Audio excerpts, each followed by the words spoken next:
വിശുദ്ധ ലൂക്കായുടെ സുവിശേഷം 1:72, 73, 74 ഇതാ ഉടമ്പടിയുടെ ഫലങ്ങളാണ്.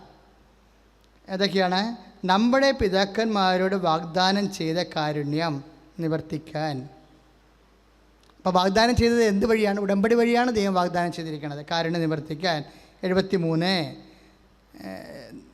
നമ്മുടെ പിതാവായ എബ്രഹാത്തോട് ചെയ്ത അവിടുത്തെ വിശുദ്ധമായ ഉടമ്പടി അനുസ്മരിക്കാൻ. 74 ശത്രുക്കളുടെ കൈകളിൽ നിന്നും വിമോചിതരായി. അപ്പോൾ ഈ ശത്രുക്കളുടെ കൈകളിൽ നിന്ന് വിമോചിതരാകാനുള്ളത് ഉടമ്പടി വാഗ്ദാനത്തിൻ്റെ ഭാഗമാണ്. ഇതൊക്കെ അറിഞ്ഞിട്ട് വേണം കേട്ടോ ഉടമ്പടിയിൽ പുരോഗമിക്കാൻ. കാരണം ശത്രുക്കളുടെ കൈകളിൽ നിന്ന് വിമോചിതരാകാനുള്ള ഉപാധികൾ അല്ലെങ്കിൽ അതിൻ്റെ പ്രൊവിഷൻസ് എല്ലാം ഉടമ്പടിയുടെ വാഗ്ദാനത്തിലുള്ളതാണ്. ശത്രുക്കളുടെ കയ്യിൽ നിന്ന് ഉടമ്പടി എടുക്കണം, വിമോചിതനാകും. എന്തെല്ലാം ശത്രുക്കളാണ്? എന്തെല്ലാം ആത്മീയ ജീവിതത്തിൽ ശത്രുക്കളുണ്ടല്ലേ, ഭൗതിക ജീവിതത്തിൽ ശത്രുക്കളുണ്ട്. ഈ ഭൂമിയിൽ നമ്മൾ സർവൈവ് ചെയ്യുമ്പോൾ എപ്പോഴും ഒരു ജീവജാലങ്ങളും ഇവിടെ ശത്രുതയിൽ നിന്ന് മോചനം പ്രാപിക്കണില്ല എന്നുള്ളത് സത്യമായ ഒരു വിഷയമാണ്. ഇപ്പോൾ വലിയ കടുവയെ വരെ സിംഹം ഓടിച്ചിട്ട് കൊല്ലും. കടുവ അല്ലെങ്കിൽ പുള്ളിപ്പുലി പലക്കാണ്. അത് പുള്ളിപ്പുലി ലോകത്തുള്ള എല്ലാ മൃഗങ്ങളെയും കൊല്ലും, പക്ഷേ പുള്ളിപ്പുലിയെ സിംഹം ഓടിച്ചിട്ട് കൊല്ലും. അപ്പം നമ്മളൊക്കെ സിംഹമാണ് ഇവിടുത്തെ ഏറ്റവും വലിയ ജീവജാലങ്ങളിലെ ശക്തിയുള്ളത്. പക്ഷെ സിംഹത്തിൻ്റെ മരണം നമ്മൾ കണ്ടിട്ടില്ലേ? ഒരു കടന്നൽ ഓടി വന്ന മുളി വന്ന സിംഹം 4 കാലേ വീണ് ഓടണ കാണാം. കടന്നലെ സിംഹത്തിൻ്റെ ശത്രുവാണ്, പക്ഷെ കുഞ്ഞു സാധനമാണ്. ഈ ജഡയുടെ കത്ത് കയറി അവൻ ബാങ്കറിൻ്റെ അകത്ത് ബോംബിടണ പോലെ ഈ ജഡയുടെ കത്ത് കയറി തൊലിയിട്ട് കുത്തും. പിന്നെ സിംഹത്തിന് ഉറക്കാൻ വരത്തില്ല. അതുകൊണ്ട് കടന്നലെ കാണുമ്പോൾ സിംഹം 4 കാലേ വീണ് ഓടും. ദാറ്റ് മീൻസ് സിംഹത്തിന് വരെ ചെറിയ ജീവികൾ ഇവിടെ ശത്രുതയാണ്. അപ്പോൾ ശത്രുക്കളുടെ കൈകളിൽ നിന്ന് രക്ഷപ്പെടുക എന്നുള്ളത് നിലനിൽപ്പിൻ്റെ ഒരു വിഷയമാണ്. അത് ഉടമ്പടിയുടെ അടിസ്ഥാനത്തിലാണ്. എന്താണ്? അതിനുള്ള കാരുണ്യം ദൈവം തരും. അതാണ് നമ്മൾ വായിക്കുന്നത്. ഇപ്പോൾ ലൂക്ക 1:74 വായിച്ചില്ലേ? സ്തുതിക്കട്ടെ, ഹല്ലേലൂയ.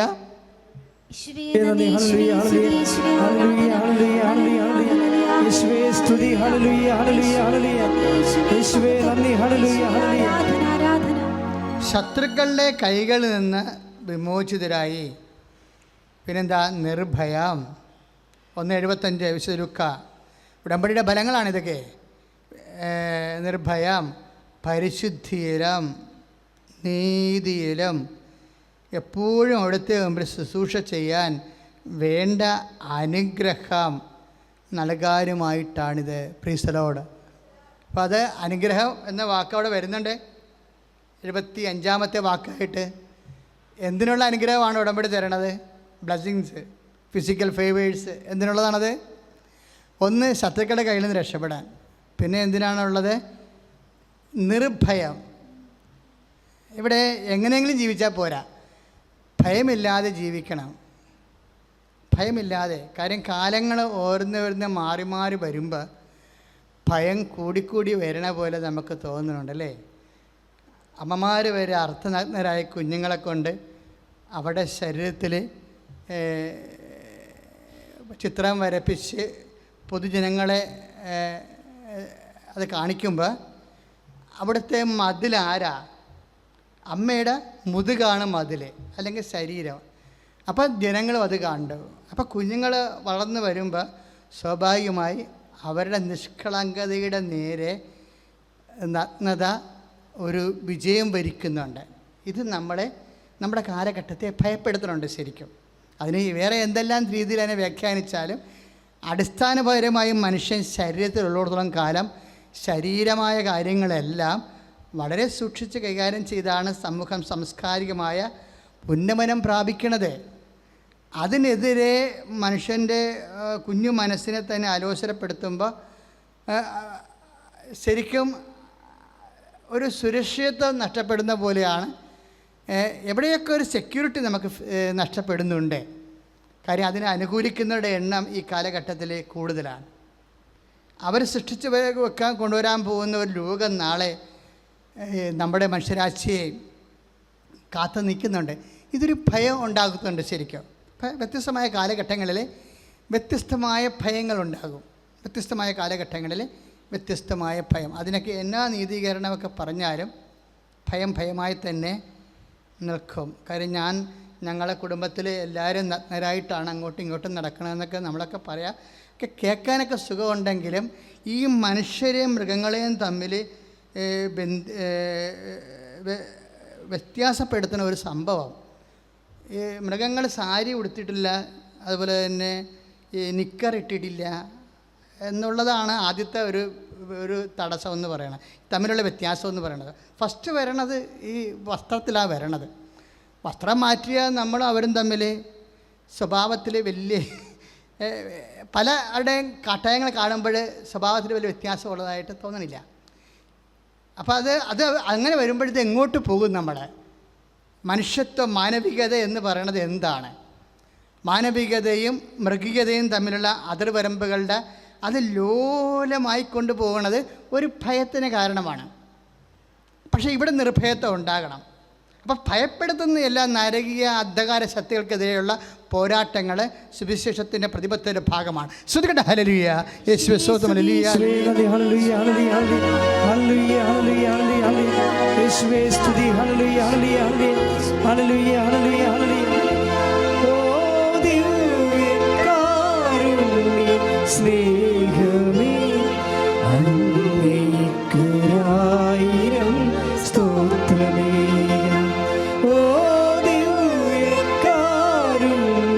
സ്നേഹമേ, അങ്ങേയ്ക്കൊരായിരം സ്തോത്രമേക. നിർഭയം പരിശുദ്ധിയിലും നീതിയിലും എപ്പോഴും അവിടുത്തെ തിരുസന്നിധിയിൽ ശുശ്രൂഷ ചെയ്യാൻ വേണ്ട അനുഗ്രഹം നമ്മൾക്ക് നൽകാനുമായിട്ടാണ് ഇത്. ഏതാണ്? ഉടമ്പടി.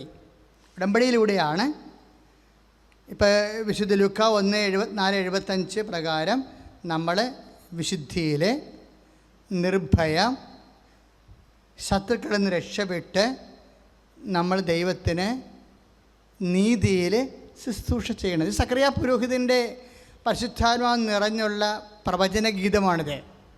സക്കറിയയുടെ ഗീതമാണിത്. സക്കറിയയുടെ ഗീതത്തിൽ ഒരു പുരോഹിതൻ എന്തായിരിക്കണമെന്ന് സക്കറിയായ്ക്കൊരു വിവക്ഷയുണ്ട്. എന്താണ് വിവക്ഷ?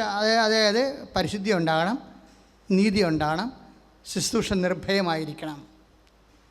ശുശ്രൂഷ നിർഭയമായിരിക്കണം എന്ന് പറയുമ്പോൾ ആ നിർഭയത്തിൽ നിന്ന് ഉണ്ടാകേണ്ട ഒരു വിഷയം, വിശ്വാസമില്ലാത്ത ഒരു നിർഭയത്വം ഇന്ന് പൗരോഹിത്യത്തിൻ്റെ ഒരു പ്രത്യേക മുഖമുദ്രയായിട്ട് കാണുന്നുണ്ട്. വിശ്വാസം ഇല്ലാത്തതല്ല, കുറഞ്ഞ ഒരു സൈദ്ധാന്തിക വിശ്വാസം ഉണ്ടാക്കുന്ന ഒരു നിർഭയത്വം സഭയുടെ ബാധ്യതയായി വരുന്നുണ്ട്.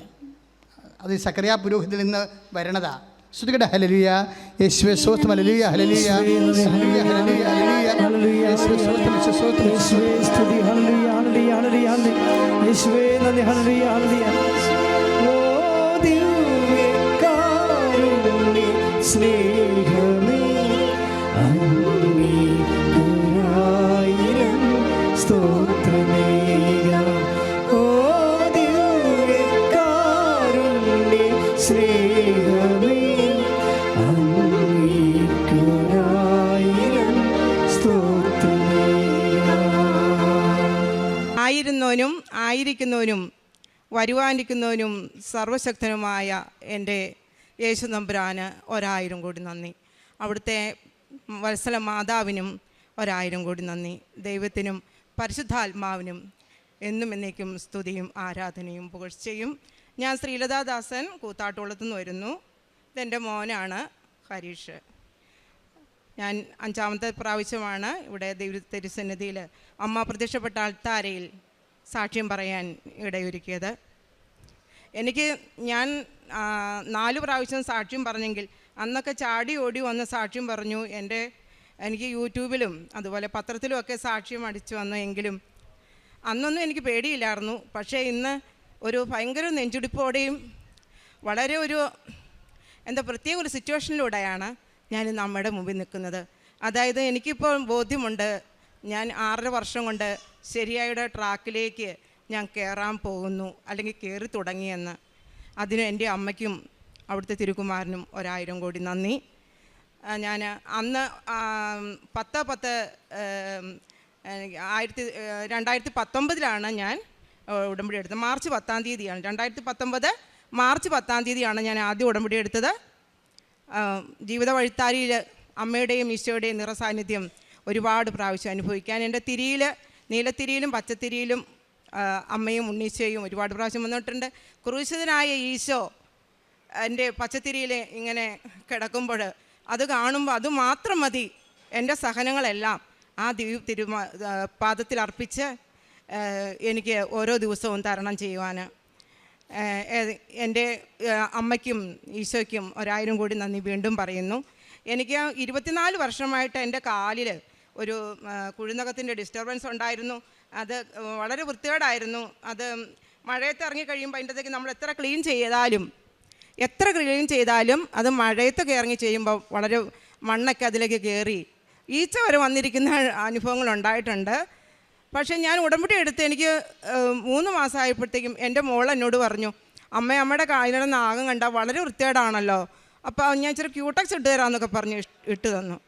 അത് എനിക്കറിയില്ല, ഒരാഴ്ച കഴിഞ്ഞപ്പോഴത്തേക്ക് ഞാൻ നോക്കിയപ്പോൾ അതേ ആ നഖം ഞാൻ വളരെയധികം ട്രീറ്റ്മെൻറ്റ് ചെയ്തതാണ്, ഒത്തിരി ശുശ്രൂഷയൊക്കെ ചെയ്തതാണ്. പക്ഷേ അന്നൊന്നും എനിക്ക് ക്യൂറാകാത്ത ആ നഖം എങ്ങനെ വളരെ വൃത്തിയായിട്ട് ഇടത്തുകാലിൻ്റെ പോലെ അതിലും നന്നായിട്ട് വലതുകാലിൻ്റെ തള്ളവിരലിൻ്റെ നഖം എനിക്ക് പരിശുദ്ധ അമ്മ എനിക്ക് എന്നെ അനുഗ്രഹിച്ചു. അതിന് അമ്മയ്ക്ക് 1000 നന്ദി. പിന്നെ ഞാനൊരു വീട്ടിൽ ട്യൂഷൻ പഠിപ്പിക്കുന്ന ഒരു ചെറിയ അമ്മയുടെ പ്രേക്ഷിത വേല ചെയ്യുന്ന ഒരു ആളാണ്. അമ്മേനെ പ്രാർത്ഥിച്ചുകൊണ്ടാണ്, അമ്മയുടെ പ്രദക്ഷിണ പ്രാർത്ഥനയാണ് അവർ കയറി വരുമ്പോഴേ ചൊല്ലിക്കൊണ്ട് വരുന്നത്. ജാതിമത ഭേദം ഒന്നും നോക്കാതെ അവർക്ക് ഒത്തിരി ക്യൂറുകളെല്ലാം അമ്മ അവർക്ക് കൊടുത്തിട്ടുണ്ട്. ഒന്നും വയറുവേദന, പല്ലുവേദന ഇങ്ങനെയൊക്കെ പറഞ്ഞുകൊണ്ട് വരുമ്പോൾ അങ്ങനെ ഞാൻ തൈലം കൊടുത്തും ഒക്കെ അവർക്കത് ഉണ്ടാവും. അവർക്ക് ഒരു വലിയ വിശ്വാസമാണ്. അത് ഞാനിവിടെ പറഞ്ഞിട്ടില്ലായിരുന്നു. ദൈവത്തിന് നന്ദി. പിന്നെ ഞാൻ ഈ ട്യൂഷൻ ഇതിനോടൊപ്പം തന്നെ എനിക്ക് എൻ്റെ കുട്ടികളെ മൂത്ത മോള് UK അവൾ നേഴ്സായിട്ട് അവിടെ കഴിഞ്ഞു. അത് കഴിഞ്ഞിട്ട് 3ാമത്തെ മോനാണ് ഇവന്. അപ്പോൾ ഇവന് വേണ്ടിയിട്ട് BBM പഠിപ്പിക്കുന്നത്. അല്ല, ഇതിന് പഠിക്കാനായിട്ട് പോകുമ്പോഴൊക്കെ ഒരുപാട് പൈസയുടെ ചിലവുകളുണ്ട്. 3 മക്കളെ വളർത്തുന്നവർക്ക് എല്ലാവർക്കും അറിയാം. പക്ഷേ ഞാൻ അമ്മയോട് ചോദിച്ചു, അമ്മ എനിക്ക് ഒരു ഉപജീവന മാർഗ്ഗം കൊണ്ട് തരണേന്ന് പറഞ്ഞപ്പോൾ അമ്മ എനിക്ക് ആടുകളെ കാണിച്ചു തന്നു. അപ്പോൾ ഞാൻ അമ്മയോട് പറഞ്ഞു, അമ്മേ എനിക്ക് ഒരാടിനെ തന്നാൽ മതി എന്ന് പറഞ്ഞപ്പോൾ പെടന്നെ എനിക്ക് 3 ആടിനെ തരികയും ഈ 2.5 വർഷം കൊണ്ട് 13 ആടുകളായി വർദ്ധിക്കുകയും 7 ആടുകളെ കൊടുത്തു. എനിക്ക് 6 ആടുകൾ ഇപ്പോഴും എൻ്റെ ആലയിലുണ്ട്. അതുപോലെ വചനത്തിൽ പറഞ്ഞിട്ടുണ്ട്, പ്രഭാഷകൻ്റെ പുസ്തകത്തിലാണെന്നാണ് എൻ്റെ ഓർമ്മ, നീ ആടുകളെ വളർത്തുമ്പോൾ നിനക്ക് ആവശ്യത്തിന് പാലും നിൻ്റെ വേലക്കാർക്ക് കൊടുക്കാനുള്ള കൂലിയും നിനക്ക് അതിൽ നിന്ന് കിട്ടുന്നത്. അത് വളരെ അന്വർത്ഥമാണ് എൻ്റെ ജീവിതത്തിൽ. അതിന് എൻ്റെ അമ്മയ്ക്ക് നന്ദി. അതുപോലെ തന്നെ പിന്നെ എൻ്റെ മോന് BBM പഠിച്ചുകൊണ്ടിരുന്നപ്പോൾ അവന് ഒരു യൂണിവേഴ്സിറ്റി എക്സാമിന് അവനൊരു 3 മാർക്കിൻ്റെ കുറവ് അവിടെ ഉണ്ടായിരുന്നു. അപ്പോൾ അവനതിന് വളരെ വിഷമമായിരുന്നു. എങ്ങനെയെങ്കിലും അവനതിനെക്കുറിച്ച് വിഷമിച്ചിരുന്നു. പക്ഷേ ഞാൻ അമ്മയോട് പറഞ്ഞു, നിനക്കത് അമ്മ തരൂടാന്ന് പറഞ്ഞു. അന്നേരം അവന് വിശ്വാസക്കുറവുണ്ടായിരുന്നെങ്കിലും അമ്മ അവൻ എൻ്റെ കൂടെയും നിന്ന് പ്രാർത്ഥിച്ചിട്ടുണ്ട്. അപ്പോൾ മാർക്ക് ലിസ്റ്റ് അടിച്ചു വന്നപ്പോൾ അത്ഭുതകരമാവണ്ണം ആ 3 മാർക്ക് അമ്മ തന്ന് അവനെയും ഞങ്ങളെയും അനുഗ്രഹിച്ചു. എൻ്റെ അമ്മയ്ക്ക് 1000 നന്ദി. പിന്നെ അവന് നടുവേദന വന്നായിരുന്നു. ആ നടുവേദന അമ്മ ക്യൂറാക്കി തന്നു. പിന്നെ അവന് പോളണ്ടിലേക്ക് ഒരു പ്രോസസ്സിങ്ങിൻ്റെ കാര്യത്തിന് വേണ്ടിയിട്ട് കുറച്ച് ലക്ഷം രൂപകൾ കൊടുത്തിട്ടുണ്ടായിരുന്നു. അത് ട്യൂഷൻ ഫീസായിട്ട് കൊടുത്തത് 3 ലക്ഷമാണ്. അതൊന്ന് കിട്ടിയിരുന്നെങ്കിൽ ഞങ്ങൾക്ക് വളരെ ഉപകാരമായിരുന്നെന്ന് 1.5 വർഷമായിട്ട് ഞങ്ങൾ ആഗ്രഹിക്കുന്നു. പലരും പറഞ്ഞു, പോളണ്ടിൽ കൊടുത്താൽ അതൊന്നും കിട്ടില്ല, നിങ്ങൾ വെറുതെ നിങ്ങൾക്കൊരു കാര്യം ചെയ്യാൻ മേലായിരുന്നോ, കേസ് കൊടുക്കുന്ന അവരോട് പറയരുതായിരുന്നോ എന്ന് ചോദിച്ചു. അപ്പം ഞാൻ അവരോട് പറഞ്ഞു, ആ കേസ് വാദിക്കുന്ന വീടിൻ്റെ അടുത്ത് തന്നെയാണ് ഞാൻ കാര്യം പറഞ്ഞിരിക്കുന്നത്. എത്ര താമസിച്ചാലും അത് അമ്മ തരും. ഞാൻ ഒരു ദിവസം ഉച്ചയ്ക്ക് 11:30 ചൊവ്വാഴ്ച ഉടമ്പടി ധ്യാനം കൂടിക്കൊണ്ടിരുന്നപ്പോഴാണ് ഈ പോളണ്ടിൻ്റെ അലിഗേറ്റ് ഏജൻസിയുടെ മാനേജറായിട്ടുള്ള ആ കൊച്ച് എന്നെ വിളിക്കുകയും ഈ പ്രോസസ്സിങ്ങിനെ കുറിച്ച് സംസാരിക്കുകയും ചെയ്തത്. അതുകൊണ്ട് തന്നെ ഞാൻ പറഞ്ഞു, ഈ പൈസ ഞങ്ങൾക്ക് തിരിച്ചു കിട്ടും തന്നെ. പക്ഷേ ഞാൻ അമ്മയോട് പ്രാർത്ഥിച്ചു, അമ്മ അത് എത്രയും പെട്ടെന്ന് ഒന്ന് തരണേ, ഞങ്ങൾക്ക് വളരെ വിഷമത്തിലാണ് എന്ന് പറഞ്ഞു. അപ്പോൾ അത്ഭുതകരം വണ്ണം അവന് 10-ാം തീയതിയാണ്, ഒക്ടോബർ 10-ാം തീയതി ആയിരുന്നു മോൻ്റെ ബർത്ത്ഡേ. അപ്പം ഞാൻ പറഞ്ഞിരുന്നു അമ്മയോട്, അമ്മേ എൻ്റെ കൊച്ചിന് ഞാൻ ഒന്നും വാങ്ങിക്കൊടുക്കില്ല ബർത്ത്ഡേ പ്രസൻ്റായിട്ട്, അമ്മ തന്നെ ഇതൊരു സമ്മാനമായിട്ട് അവന് കൊടുക്കണേ എന്ന് ഞാൻ പ്രാർത്ഥിച്ചിരുന്നു. അതുപോലെ 10-ാം തീയതി അവൻ മോളിൽ നിന്ന് ഇറങ്ങി വന്നിട്ട് രാവിലെ ഞാൻ ഫുഡ് പ്രിപ്പയർ ചെയ്തുകൊണ്ടിരുന്നപ്പോൾ എൻ്റെ അടുത്ത് പറഞ്ഞു, അമ്മ എന്നോട് പറഞ്ഞില്ലേ ബർത്ത്ഡേ പ്രസൻറ്റ് നിനക്ക് കിട്ടുമെന്ന്, എനിക്ക് കിട്ടിയിട്ടോ, എനിക്ക് മെയിൽ വന്നു എന്ന് പറഞ്ഞ് അവനെ കാണിച്ചു.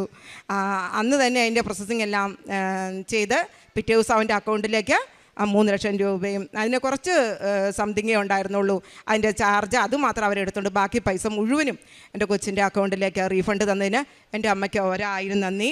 ബർത്ത്ഡേ പ്രസൻറ്റ് തന്നതിന് നന്ദി. ഇന്ന് എൻ്റെ വിവാഹ വാർഷികമാണ്. ഇന്ന് ആ വിവാഹ വാർഷിക ദിവസം ഞാൻ ആഘോഷിക്കേണ്ട എൻ്റെ വീട്ടിലെ ഒരു കാര്യങ്ങളും ഞാൻ ചെയ്തിട്ടില്ല. അതിന് വേണ്ടിയിട്ട് എൻ്റെ അടുത്തുള്ള ഒരു അനാഥാലയമുണ്ട്, അതിൻ്റെ പേരൊന്നും ഞാൻ എടുത്ത് പറയുന്നില്ല, ദൈവത്തിനോടുള്ള കണക്ക് പറച്ചിലായി പോകും, എനിക്കതൊരു ബുദ്ധിമുട്ടാണ്. അപ്പം ഞാൻ അവർക്ക് അവിടെ ചെന്ന് എനിക്ക് പറ്റുന്ന സഹായം ചെയ്തു. ഓണത്തിനും ഞാൻ പോയി അവിടെ ഹാൻഡിക്യാപ്ഡ് ആയിട്ടുള്ള മക്കളും അതുപോലെ തന്നെ വളരെ ദൗർബല്യരായിട്ടുള്ള മക്കളുമാണുള്ളത്. അവർക്ക് എനിക്ക് പറ്റുന്ന എൻ്റെ മക്കളുടെ വസ്ത്രങ്ങളാണെങ്കിലും പുതിയതും ഒക്കെ വാങ്ങിക്കൊടുത്ത് അവരെൻ്റെ പേര് ചൊല്ലി എന്നെ വിളിക്കാൻ തക്കവണ്ണം അവർ എൻ്റെ മനസ്സിലിടം പിടിച്ചു. അവരുടെ മനസ്സിലും ഞാനും ഇടം പിടിച്ചത് എൻ്റെ ദൈവത്തിൻ്റെ വലിയ കരുണയാണെന്നോർത്ത് എൻ്റെ ദൈവത്തിന് നന്ദി പറയുന്നു. അതുപോലെ തന്നെ എനിക്ക് ഉണ്ടായ ഒരു ആത്മീയ അനുഭവം എന്ന് പറഞ്ഞാൽ 2022-ലും 2023-ലും ഞാൻ ജപമാല റാലിയിൽ പങ്കെടുത്തിരുന്നു.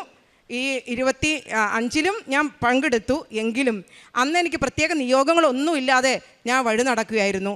അന്ന് അങ്ങ് ചെന്ന് കഴിഞ്ഞു ആർത്തിങ്കൽ ബസലിക്കയുടെ ആർച്ച് കവാടത്തിൻ്റെ ഏറ്റവും ടോപ്പ് മോസ്റ്റായിട്ട് വെള്ളക്കുതിരമേൽ ഇരിക്കുന്ന ഒരു ഈശോയുടെ ഒരു രൂപം ഞാൻ കണ്ടു. അപ്പോൾ അത് കണ്ടപ്പോൾ അത് എല്ലാ പള്ളിയിലും ഉള്ളതുപോലെ ഒരു സ്റ്റാച്ചു ആണെന്നാണ് ഞാൻ കരുതിയത്. എന്നോടൊപ്പം ഇവിടെ ഉടമ്പടി എടുക്കുകയും പ്രാർത്ഥിക്കുകയും ചെയ്യുന്ന ഒരു വ്യക്തിയുണ്ട്, തൃശ്ശൂരുള്ളവൾ, മേഴ്സി എന്നാണ് ആ മക്കളുടെ പേര്. ആ മകളോട് ഞാൻ ചോദിച്ചു, മേഴ്സി ഇങ്ങനെ കണ്ടിരുന്നോ? ഇല്ല ലതാ, ഞാൻ കണ്ടില്ലല്ലോ എന്ന് പറഞ്ഞു. പക്ഷേ പിറ്റേ പ്രാവശ്യവും ഞാൻ ചെന്നപ്പം അതേ രൂപം എൻലാർജ് ചെയ്ത് ആ കവാടത്തിൻ്റെ നടുഭാഗം കൊണ്ട് വർണ്ണമാർന്ന വസ്ത്രങ്ങളും ധരിച്ച് സർവാഭരണ വിഭൂഷിതനായ നമ്മുടെ പൊന്നീശോ വെള്ളക്കുതിരപ്പുറത്തിങ്ങനെ ഇരിക്കുന്നത് എനിക്ക് കാണുവാൻ സാധിച്ചു. അപ്പോഴുണ്ട് ഞാൻ നോക്കുമ്പോൾ അത് കവാടത്തിൻ്റെ മധ്യഭാഗത്താണ്. കുന്തിരുക്കം നന്നായി പുകയുന്നുണ്ട്. അപ്പോൾ വല്ലാത്തൊരു സുഗന്ധം എനിക്ക് ഫീൽ ചെയ്തു. അപ്പോൾ ഞാൻ നോക്കുമ്പോൾ ഇങ്ങനെ സംഭവിക്കില്ലല്ലോ, ഇങ്ങനെ നിന്ന് കഴിഞ്ഞാൽ ആളുകൾ എങ്ങനെയാണ് പള്ളിക്കകത്തേക്ക് കയറിയും ഇറങ്ങുകയും ചെയ്യുന്നത്, അത് ഇമ്പോസിബിൾ ആണല്ലോ എന്ന് ഞാൻ ഓർത്തു. അപ്പോൾ തന്നെ ആ രൂപം കാണാതെ പോവുകയും ചെയ്തു. അത് എനിക്ക് വീണ്ടും എൻ്റെ അടുത്തുള്ള ഒരു ക്രിസ്ത്യാനി കൊച്ചിനോട് ഞാൻ ചോദിച്ചിരുന്നു. അപ്പോൾ പറഞ്ഞു, ഈശോ കഴുതപ്പുറത്തല്ലേ ലതാ വന്നിരിക്കുന്നത്. അപ്പോൾ എനിക്ക് പിന്നീട് ഞാൻ വചനങ്ങളിലൂടെ കടന്നു പോകുമ്പോൾ വെളിപാടിൻ്റെ പുസ്തകത്തിൽ യോഹന്നാൻ പറഞ്ഞിട്ടുണ്ട് വെള്ളക്കുതിരമേൽ എഴുന്നള്ളി വരുന്ന പൊന്നുതാമ്പരാനെക്കുറിച്ച്. അപ്പോൾ എനിക്ക് ബോധ്യമായി എൻ്റെ ദൈവം, ഞാൻ ഒരു പ്രത്യേക നിയോഗങ്ങളും വെച്ചുകൊണ്ടല്ല ഞാൻ നടന്നിരുന്നത്. എൻ്റെ ദൈവത്തെ ഒന്ന് നേരി കാണണമെന്ന് മാത്രമേ ആഗ്രഹിച്ചിരുന്നുള്ളൂ. അതെൻ്റെ ദൈവം എനിക്ക് സാധിച്ചു തന്നതിന് 1000 കോടി നന്ദി. തൊട്ടടുത്ത വീട്ടിൽ ഞങ്ങളുടെ വീടിൻ്റെ ചേർന്ന ഒരു പുരയിടമാണ്. അപ്പോൾ ഞങ്ങളുടെ വീടിങ്ങനെ മണ്ണെടുത്ത് താഴ്ത്തി വീട് വെച്ചു, അവരും അങ്ങനെ വീട് വെച്ചു. പക്ഷെ അവർ ഞങ്ങളോട് പറയാതെ ആ ചേർന്ന ആ പ്ലോട്ട് അവർ മരങ്ങളെല്ലാം വെട്ടി മണ്ണെടുക്കാനുള്ള തീരുമാനിച്ചു. ഹിറ്റാച്ചി വന്നപ്പോഴാണ് ഞങ്ങൾ അറിയുന്നത്. അപ്പോൾ എൻ്റെ ഭർത്താവിന് വളരെ വിഷമമായി. ഇനി ഇത് നമ്മുടെ ഇതിലൊക്കെ എങ്ങനെ നടക്കും, കയറി അങ്ങ് നടക്കാൻ പറ്റില്ലല്ലോ, ആടിനെ എങ്ങനെ കൊണ്ടുപോകുന്നൊക്കെ എൻ്റെ ഭർത്താവ് വ്യസനിച്ചു. അപ്പം ഞാൻ പറഞ്ഞു, ഒന്നും വിഷമിക്കേണ്ട കാര്യമില്ല, അമ്മയാണ് എനിക്ക് ആടിനെ തന്നിരിക്കുന്നത്, അമ്മയെ തന്ന മേച്ചിൽപ്പുറത്തേക്ക് കൊണ്ടുപോകുന്ന വഴിയാണത്, ഒരിക്കലും അമ്മ അത് തടസ്സപ്പെടുത്തിയില്ല എന്ന് പറഞ്ഞു. ഞാൻ അവിടെ ഒന്ന് പ്രാർത്ഥിച്ചു. എന്നാണെങ്കിലും ആ വണ്ടിയൊക്കെ മടങ്ങിപ്പോയി, മണ്ണെടുത്തിട്ടില്ല. അവരവിടെ കപ്പത്തോട്ടം ഇപ്പം നട്ടിട്ടുണ്ട്, ഇഷ്ടംപോലെ കപ്പയുണ്ട് അവർക്ക്. അതിന് ദൈവ മഹത്വപ്പെടുന്നു. ആടിനെ ഇപ്പോഴും ഞാനതിലെ കൊണ്ട് നടത്തി സുഖമായി. എനിക്ക് പാലും അതുപോലെ എൻ്റെ വേലക്കാരായിട്ട് എനിക്ക് വേണ്ടിയിട്ട് എൻ്റെ വേല ചെയ്യുന്നവരാണ് എൻ്റെ മക്കൾ. അതുപോലെ തന്നെ എനിക്ക് വേണ്ടിയിട്ട് ഞാൻ എന്ത് പറഞ്ഞാലും എനിക്ക് ചെയ്തു തരുന്ന എൻ്റെ ജീവിത പങ്കാളിയും, അവർക്ക് വേണ്ടിയിട്ടുള്ള അവരെന്ത് കാര്യം എനിക്ക് ചെയ്തു കൊടുക്കാൻ വേണ്ടിയിട്ട് ഇത്തിരി പൈസ എടുത്ത് കൊടുക്കാൻ ഒരാടിനെ പിടിച്ചു കൊടുത്താൽ സാധിക്കുമല്ലോ. അപ്പോൾ എൻ്റെ വേലക്കാർക്കുള്ള കൂലിയും അതിൽ നിന്ന് ദൈവം തന്നപ്പോൾ അത് ബൈബിളിൽ എഴുതിയിരിക്കുന്ന ദൈവവചനം അന്വർത്ഥമാവുകയായിരുന്നു. ദൈവത്തിന് 1000 കോടി നന്ദി. ഇനിയും ഞാൻ എല്ലാ മാസവും ഇവിടെ വന്ന് പത്രം മേടിച്ചുകൊണ്ട് 5, 6, 8 പത്രം ഞാൻ വാങ്ങിച്ചുകൊണ്ട് കൂടും. 10 മേടിച്ചുകൊണ്ട് പോയ ചരിത്രങ്ങളുണ്ട്. ഞാൻ കൊടുക്കാത്ത സ്ഥലങ്ങളിലാണ് കൊടുത്തിരിക്കുന്നത്. എൻ്റെ വീട് മുതൽ കൂത്താട്ടുകുളം വരെ 7 കിലോമീറ്റർ അങ്ങോട്ട് പോകും, റോഡിൻ്റെ ഇരുവശവും. ഇങ്ങോട്ട് പോകുമ്പോൾ പടിഞ്ഞാട്ട് പോകുമ്പോൾ പിറവമാണ്, അതിൻ്റെ ഇടതും വലതും വശങ്ങൾ അവിടെ മുഴുവൻ കൊടുത്തു. അവിടെയുള്ള ഇടവഴികളിലൂടെ എല്ലാം ഞാൻ എന്നെ വിജാതിയരുടെ ഇടയിലേക്കാണ് പൗലോസ് അപ്പോസ്തലനെ ദൈവം വിട്ടതുപോലെ വിജാതിയുടെ ഇടയിലേക്ക് എന്നെ വിടുകയായിരുന്നു. ഒരുപാട് നോൺ ക്രിസ്ത്യൻസിൻ്റെ ഇടയിലേക്ക് എനിക്ക് പത്രം കൊണ്ട് കൊടുക്കുവാനും അവർക്ക് വേണ്ടി പ്രാർത്ഥിക്കാനും എല്ലാം സാധിച്ചിട്ടുണ്ട്. അവർക്കൊക്കെ ഒരുപാട് അനുഗ്രഹം കിട്ടിയിട്ടുണ്ട്. അതൊന്നും അവരിപ്പോൾ സന്നിഹിതരില്ലാത്തത് കൊണ്ട് എനിക്കത് പറയാൻ സാധിക്കുന്നില്ല. ദൈവനാമത്തിന് മഹത്വം ഉണ്ടാകട്ടെ. പിന്നെ കാരുണ്യ പ്രവർത്തനം എല്ലാ ആഴ്ചയിലും ഞാൻ പൊതിച്ചോറ് എനിക്ക് പറ്റുന്ന പോലെ ഞാൻ കെട്ടി Piravam hospital, Koothattukulam government hospital എല്ലാം കൊണ്ട് കൊടുക്കാറുണ്ട്. അത് അങ്ങനെ കൊടുത്താലും എനിക്ക് അന്നേരം മനസ്സനുവദിക്കില്ല. എൻ്റെ കയ്യിലുള്ള പോലെ എൻ്റെ പൈസകൾ ഞാൻ അവർക്ക് കൊടുത്തും അതൊന്നും എൻ്റെ മക്കളോ എൻ്റെ ജീവിത പങ്കാളിയോ ഒന്നും അറിഞ്ഞിട്ടില്ല. ഇടം കൈ ചെയ്യുന്നത് വലം കൈ അറിയരുതല്ലോ. അവർക്കെല്ലാം വേണ്ടി പ്രാർത്ഥിക്കാനും ഞാൻ ഈ കഴിഞ്ഞ ആഴ്ചയിലും പോയപ്പോൾ ഒരുപാട് മക്കൾ എൻ്റെ അടുത്തേക്ക് ഇങ്ങനെ ഓടി വന്ന, ചേച്ചി ഒന്ന് പ്രാർത്ഥിക്കുമോ എന്ന് ചോദിച്ചപ്പം ഞാൻ ആരുമല്ല, ഞാൻ വെറും ചോക്ക് മാത്രം. പക്ഷേ ദൈവത്തിന് മുമ്പിൽ എന്നും എളിമയോടെ നിന്ന് ദൈവനാമം മഹത്വപ്പെടുത്തുവാൻ തക്കവണ്ണം എന്നും ഒരുപാട് നേരം ദൈവത്തിനടുത്ത് ഒരു കാര്യം ഞാൻ ഇവിടെ പറയാൻ വിട്ടുപോയതാണ്. സെപ്റ്റംബർ 8-ാം തീയതി അമ്മയുടെ ജന്മതിരുനാളിൻ്റെ അന്ന് ഞാനിവിടെ വന്നിരുന്നു. അപ്പോൾ ഞാൻ അമ്മയോട് പറഞ്ഞിരുന്നു, അമ്മേ എനിക്ക് ഒരു സമ്മാനം അമ്മ തരണം കേട്ടോ എന്ന് പറഞ്ഞു. ഞാനിവിടെ വന്ന് കുർബാന കൂടി, എൻ്റെ മോനാണ് എന്നെ കൊണ്ടുവന്നത്. ഇവിടെ വന്ന് കുർബാന കൂടിയിട്ട് ഞങ്ങൾ വെളിയിൽ പോയി, ഞങ്ങൾ ഫുഡും ഒക്കെ കഴിച്ചിട്ട് അതിലേക്ക് ഇറങ്ങി അടിച്ച് വന്നു. നേർച്ചവസ്തുക്കൾ മേടിക്കാനായിട്ട് നിന്നപ്പം അവിടെ നമ്മുടെ ഇവിടുത്തെ ഒരു മകൻ തന്നെയാണ് അവിടെ നിന്ന് കുറേ ക്വസ്റ്റ്യൻസ് അവരെ റോയിൽ നിൽക്കുന്നവരോട് ചോദിക്കുന്നുണ്ട്. അവരാരും ഒന്നും മിണ്ടുന്നില്ല, കൗണ്ടറിൽ നിൽക്കുന്ന മക്കളും ഒന്നും പറയുന്നില്ല. അപ്പോൾ ഒരു ക്വസ്റ്റ്യൻ അവിടുന്ന് പെട്ടെന്ന് എന്നോട് ചോദിച്ചു, പരിശുദ്ധ അമ്മയുടെ അമ്മയും അച്ഛനും ആരാണ്? ഞാൻ പെട്ടെന്ന് പറഞ്ഞു യോവാക്കീമോ അന്നയോ ആണെന്ന് പറഞ്ഞു.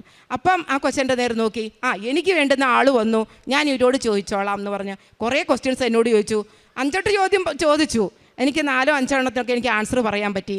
അത് അമ്മ എനിക്ക് പറഞ്ഞു തന്നാണ്. അതോടൊപ്പം തന്നെ എനിക്ക് ആ മകൻ ഒരു തേനും ഒരു ഉപ്പും എനിക്ക് സമ്മാനമായിട്ട് തന്നു. അതെൻ്റെ അമ്മ തന്നായിട്ട് തന്നെ ഞാൻ വിശ്വസിക്കുന്നു. ഇന്ന് രാവിലെ ഞാൻ ഏറ്റപ്പോൾ എനിക്കുണ്ടായ ഒരു രോഗസൗഖ്യം എന്ന് പറഞ്ഞാൽ, ഞാൻ എന്നും അമ്മയുടെ അടുത്തേക്ക് പോരുമ്പോൾ, മാസത്തിൽ പോരുമ്പോൾ എൻ്റെ വീടും പരിസരവും എല്ലാം എനിക്ക് വൃത്തിയാക്കണം. എല്ലാം ബെഡ്ഷീറ്റും എല്ലാം മാറി അമ്മയോട് പ്രത്യേകം പ്രാർത്ഥിച്ചിട്ടാണ് ഞാൻ ഒരുങ്ങി ഇറങ്ങിപ്പോരുക. അപ്പോൾ ഇന്നലെയൊക്കെ ഒത്തിരി നേരം ലേറ്റായിട്ടാണ് ഈ ആടുകൾക്കൊക്കെ, ഈ 6 ആടുകൾക്കും വേണ്ടുന്ന തീറ്റയെല്ലാം വെട്ടിയിടണമല്ലോ. എൻ്റെ ജീവിതപങ്കാളിക്ക് ഇത് ചെറിയൊരു ഇതുണ്ടായതുകൊണ്ട് ഇപ്പോൾ അത് കൊടുക്കാനും അതിനും പറ്റില്ല. അതുകൊണ്ട് ഞാൻ ആടിന് തീറ്റയെല്ലാം വെട്ടിയിട്ട് രാത്രി 12-10 ഞാൻ കിടക്കാൻ പോകുമ്പോൾ അപ്പോൾ എൻ്റെ കണ്ണിൽ പെട്ടെന്ന് ഒരു കരികരിപ്പും വേദനയും നല്ലപോലെ. ഞാൻ അമ്മയോട് പറഞ്ഞു, അമ്മേ ഞാൻ കിടക്കാൻ പോവാട്ടോ, എന്നെ രാവിലെ തന്നെ വിളിച്ചേക്കണേ മോനെ. ഞങ്ങൾക്ക് 5 മണിക്ക് അല്ലെങ്കിൽ 5:30 ഇവിടുന്ന് ഇറങ്ങിയെങ്കിലേ അവിടെ കൃപാസനം അച്ഛൻ നടത്തുന്ന ധ്യാനം കൂടണം, പിന്നെ എനിക്ക് കുർബാന കൂടണം, ശേഷം സാക്ഷ്യം എനിക്ക് അവിടെ ഇരുന്ന് എഴുതിയിട്ട് വേണം എനിക്ക് ഭക്ഷണമൊക്കെ കഴിച്ചിട്ടും പറയാനായിട്ട്. അതുകൊണ്ട് ഞാൻ കിടക്കട്ടെ അമ്മയെന്ന് ചോദിച്ചിട്ട് കിടന്നു. അലാറമൊന്നും ഞാൻ വെക്കാറില്ല, അമ്മ എന്നെ വിളിച്ചേൽപ്പിക്കും കൃത്യസമയത്ത് തന്നെ. അപ്പോൾ അമ്മ എന്നോട് പറഞ്ഞു കിടന്നു എന്ന് പറഞ്ഞു. ഞാൻ കിടന്നു. പക്ഷേ രാവിലെ ഏറ്റപ്പം എൻ്റെ ആ ഇടത്തെ കണ്ണിൻ്റെ അകത്ത് ഭയങ്കര വെള്ളം വരവും വേദനയും അതുപോലെ തന്നെ ചുമപ്പ നിറമൊക്കെ. ഇപ്പം ഞാൻ ഓർത്തു, അമ്മേ ഇന്ന് എൻ്റെ പണി ഇന്ന് പാളി, എനിക്കിന്ന് പോകാൻ പറ്റില്ല. ഇപ്പോൾ കൊച്ചിന് രാവിലെ ഏറ്റു വരുമ്പോൾ ഞാൻ എന്നാ പറയും? അപ്പോൾ അവരെന്നെ കളിയാക്കുമല്ലോ. അമ്മ പോകാനായിട്ട് 9-ാം തീയതി ഇന്ന് എൻ്റെ വിവാഹ വാർഷികമാണെന്ന്. ഇന്ന് ആ ദിവസത്തിൽ ഞാൻ ദൈവനാമത്തിന് മഹത്വം നേരുന്നു. അപ്പോൾ ഞാൻ അവനോട് പറയുകയാണ് ചെയ്തത്, മോനെ. അപ്പം ഞാൻ അവനോട് വിളിച്ചൊന്നും പറഞ്ഞില്ല, മോളിൽ കിടക്കുവാണെങ്കിൽ ഞാൻ വിളിച്ചൊന്നും പറയാൻ പോയില്ല. അവൻ രാവിലെ ഇറങ്ങി വന്നപ്പോഴത്തേക്കും ഞാൻ അപ്പോഴേ വന്നപ്പോഴേ ചെയ്ത കാര്യം, എനിക്ക് പരിശുദ്ധ അമ്മ തന്ന തേനും ഉപ്പും ഉണ്ടല്ലോ, അത് ഈശോയുടെ ഒരു ദിവ്യകാരുണ്യ ഫോട്ടോ ഞാൻ മേടിച്ച് വെച്ചിട്ടുണ്ട്. അതിൻ്റെ മുമ്പിൽ ഞാൻ ചേർത്ത് വെച്ചിട്ടുണ്ട്. ഈശോയുടെ അടുത്തേക്ക് മുട്ടുമേ ചേർന്ന് നിന്നിട്ട് ഞാൻ പറഞ്ഞു, ഈശോയെ എനിക്ക് ഇതിനൊന്ന് സൗഖ്യം തരണേ എന്നും പറഞ്ഞുകൊണ്ട് ഈശോയുടെ അടുത്ത് നിന്ന് പ്രത്യക്ഷീകരണ പ്രാർത്ഥന ചൊല്ലി. അമ്മ അപ്പുറം ഇരിക്കുന്നുണ്ട്. അമ്മ എന്നെ ഇടം കെട്ടിട്ട് നോക്കുന്നുണ്ട്. ഞാൻ ഈശോയോട് പറഞ്ഞു, ഈശോ ഞാൻ ഈ തേനിൽ നിന്ന് ഒരു തുള്ളി എടുത്തു, ആ ഉപ്പിൽ നിന്നും ഒരു തരി എടുത്ത് ചേർത്തിട്ട് എൻ്റെ കണ്ണിൻ്റെ ഇവിടെ ഞാൻ കുരിശെട്ടിൽ ഞാൻ ഒന്ന് പ്രാർത്ഥിച്ചു. എന്നിട്ട് പോയി മുഖം കഴുകി. അത്ഭുതം. ഇന്നെനിക്കത് അപ്പം തന്നെ എനിക്ക് അമ്മ രോഗസൗഖ്യം തന്നു. അല്ലെങ്കിൽ എനിക്കിങ്ങനെ ഇവിടെ നിന്ന് പറയാൻ എനിക്ക് സാധിക്കുമായിരുന്നില്ല. അമ്മ തന്ന എല്ലാ അനുഗ്രഹങ്ങൾക്കും കൃപകൾക്കും 1000 കോടി നന്ദി. ആമേൻ.